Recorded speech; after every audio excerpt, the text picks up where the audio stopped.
રાજ્યસભા સાંસદના ઉમેદવાર માનસી પરમારનું નિવેદન ભાજપમાં નાના કાર્યકર્તાને પણ સ્થાન મળે છે તેવું નિવેદન માનસી પરમાર દ્વારા આપવામાં આવ્યું છે। તેમણે કહ્યું કે કેન્દ્ર અને રાજ્યના નેતૃત્વનો આભાર માનું છું। કોંગ્રેસ મુક્ત ભારત થઈ રહ્યું છે। ભાજપે સામાન્ય કાર્યકરને ઉમેદવાર બનાવ્યો તેવું નિવેદન આપ્યું। અને બૂથમાં કામ કરતા કરતા યુવા મોરચાની જવાબદારી લેતા લેતા જિલ્લાના યુવા મોરચાના ઉપાધ્યક્ષ તરીકે પણ કામ કર્યું। પ્રદેશમાં યુવા મોરચાના ઉપાધ્યક્ષ તરીકે પણ કામ કર્યું।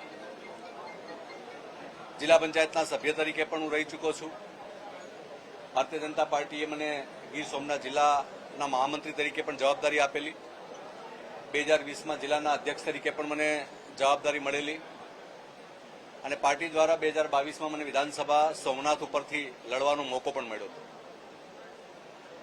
સંગઠન પર્વ દ્વારા સૌરાષ્ટ્ર ઝોનની સદસ્યતા અભિયાન દ્વારા સમગ્ર સૌરાષ્ટ્ર ઝોનની પણ મને જવાબદારી મળેલી।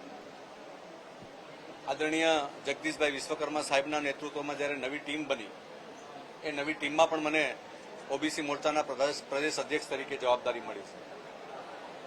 હું અમારા રાષ્ટ્રીય શીર્ષ નેતૃત્વનું આદરણીય નરેન્દ્રભાઈ મોદી સાહેબ, આદરણીય અમિતભાઈ શાહ સાહેબ, આદરણીય રાષ્ટ્રીય અધ્યક્ષ નીતિન નવીનજી, ગુજરાતના પ્રદેશના આદરણીય અધ્યક્ષ શ્રી જગદીશ વિશ્વકર્મા સાહેબ, આદરણીય મુખ્યમંત્રી ભૂપેન્દ્રભાઈ પટેલ સાહેબ, મારા જેવા લાખો યુવાનોના પ્રેરણા સ્ત્રોત નાયબ મુખ્યમંત્રી આદરણીય હર્ષભાઈ,